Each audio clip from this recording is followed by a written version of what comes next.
What's going on, everyone? This is Jay from Premier Gaming Entertainment, and I wanted to bring to you a video about a topic that I've been thinking about and just debating in my mind and wanted to just bring to light on this channel. And what I wanted to discuss today is about the NCAA transfer protocol portal that got pretty much brought into play basically a couple of years ago, and is now really in full force over the last couple of years. So what I want to do is just basically discuss whether or not this new transfer portal is good, bad, whether it's had a negative or positive impact on collegiate sports. So leave me a comment in the comment section below. How do you feel about the transfer portal? Do you think it's hurt college sports? Is it good? Just let me know how you feel in the comment section below. So one of the reasons why I wanted to bring this up is basically dealing with the whole, I guess you could call it quote-unquote controversy with Coach Harbaugh and some of the players have transferred out of Michigan as of late. So if you don't know, for 2019, there was a wide variety of players who decided to enter into the transfer portal and transfer out of Michigan. Some pretty big names like Aubrey Solomon did a video about that if you want to check it out. But also, I think Miles Sims, Oliver Martin, James Hudson, Brandon Peters. I know there's a few more that are on that list I just didn't mention, but those are ones I know off the top of my head. And the reason there was controversy, quote unquote, is a few of the players were basically telling it, giving their side of what they thought, and accusing Jim Harbaugh and Michigan as a whole of sabotaging their transfer and blocking them from having immediate eligibility to play where they wanted to transfer to.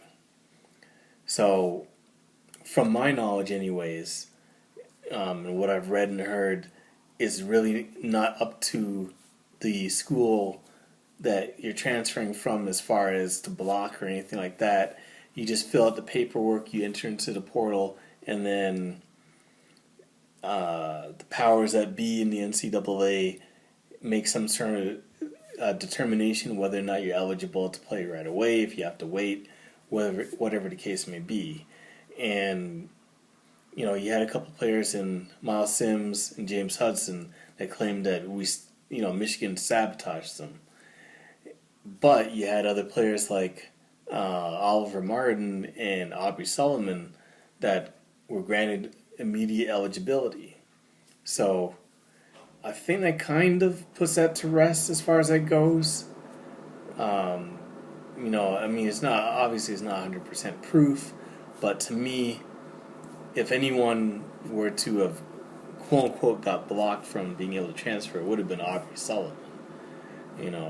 So the fact that he's able to be eligible to play just lets you know that really more than likely nothing was being held back, and these guys are just upset that they weren't able to be eligible right away for whatever reason.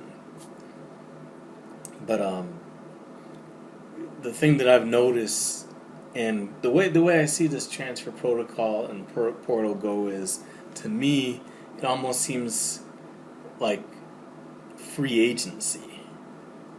It's like when free agency was implemented and brought into professional sports, it completely changed the landscape of player power and player movement. Before, in the past, if you got drafted to whatever team you were as a professional, until free agency came to pass, you were basically, that was your team. You were stuck with that team, and that was it. Free agency allowed players to be able to take control of their own lives, take control of their own situation, and be able to freely move to wherever they wanted to go. It allowed players to be able to negotiate their worth, you know, and obviously it's not completely like that on the NCAA level, but it's allowing players, you know, in certain circumstances which are justifiable, to be able to move on to another team and get another opportunity. So there's pros and cons to it. You know, like an instance like Brandon Peters, he basically had lost his position to, you know, to play. He wasn't gonna. He was knocked down the depth chart. He wasn't gonna be able to get in there anymore. He had his one opportunity, and you know, it didn't show too much promise when he was in there. So I understand him entering into the protocol, because look, he ain't gonna. Shea Patterson came in there. Obviously, he ain't gonna bump out Shea Patterson. When Shea Patterson leaves, then it's probably gonna be Dylan McCaffrey. After Dylan McCaffrey, it might be Joe Milton. After that, it could be Kay McNamara. It could be anybody. But Brandon Peters was basically all the way down in the depth chart. I mean, that's the main reason why Zach Gentry became a tight end, because he wasn't going to get any play as a quarterback. So, in some, like I said, in some instances, I understand why you'd want to do that, because you weren't going to get to play at all. Period. You're way down in the depth charts, and you just be sitting there and never be able to showcase your skills. So now he's at Illinois, and he's a starter, and being able to show and showcase his skills for everybody to see. Now, will he become, you know, an NFL talent playing at Illinois? I don't know, but I guess that's beside the point. At least he's being able to play every single week, and you know, get in reps as a first-team starter. So I understand it from that standpoint, but on the flip side, to me, it's introduced a lot of, I'm not going to call it quitting, but it almost seems like that.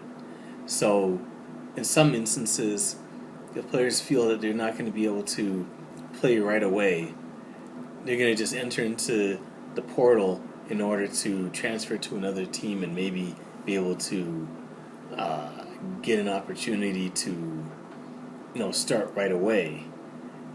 And I mean, I understand that from that standpoint, but it's like it just takes away from the competition of things.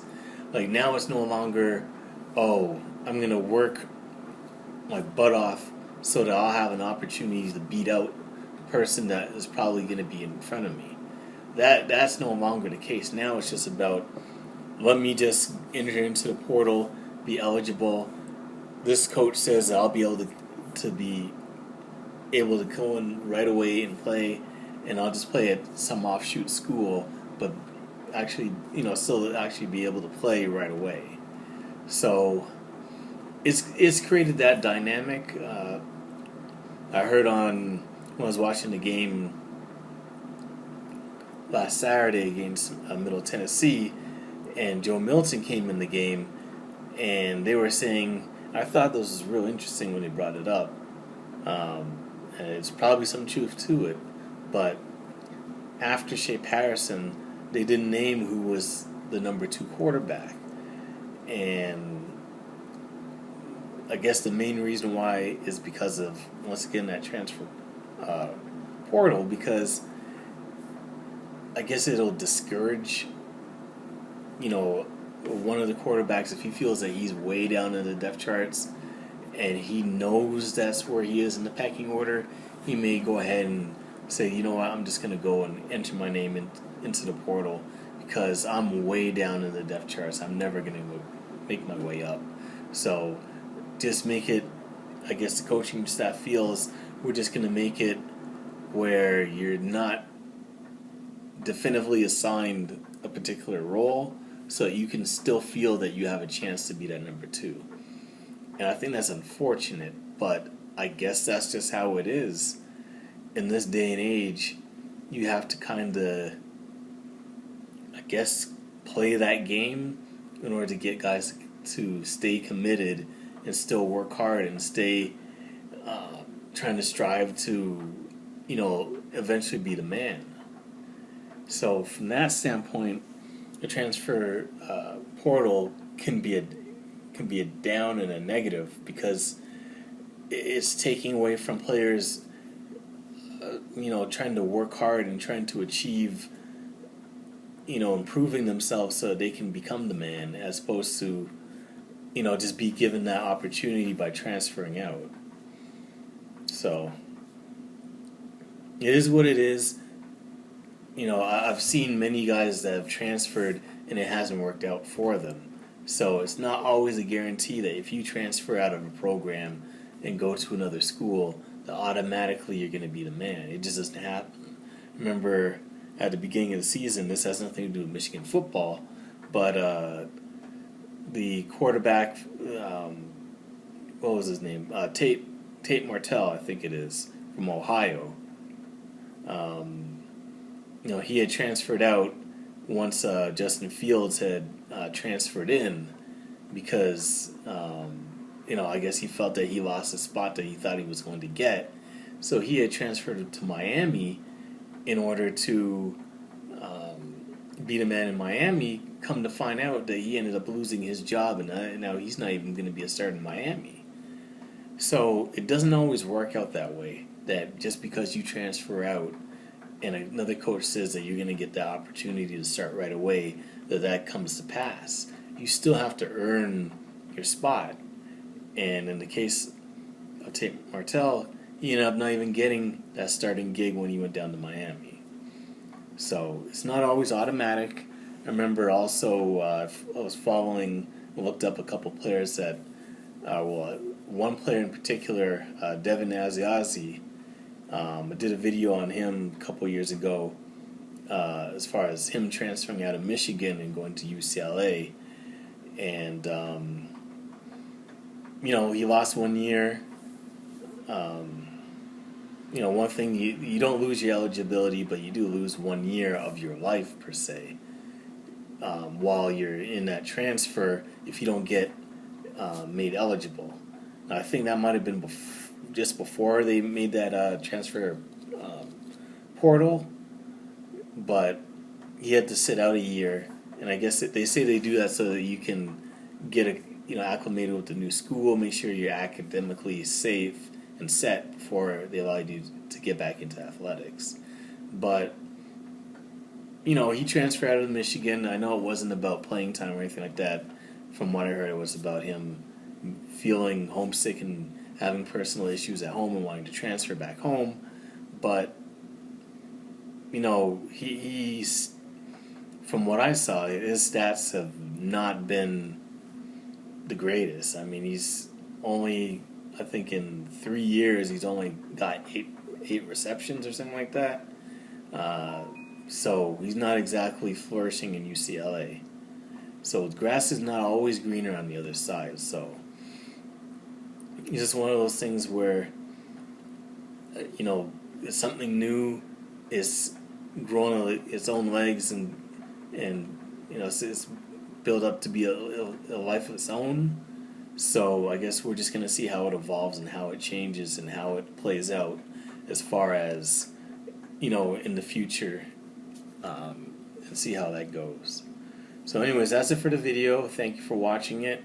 Like I said before, leave me a comment in the comment section below. Let me know how you feel about this whole transfer portal, whether or not it's good for college football or just for athletics in general, because it's not just for college football, it's for all NCAA athletics. So whether you're on the football team, basketball, whether you're doing tennis or hockey or whatever, it's all the same thing. And I know there's thousands and thousands of student athletes that are in this portal. So anyways, thank you for watching the video. If you liked the video, definitely feel free to leave a like on the video. If you enjoyed the content, definitely share it with as many people as possible. Get the discussion going about this. And if you're new to the channel and you like my content, definitely hit the subscribe button and subscribe to the channel. Anyways, thank you for watching the video, and go blue.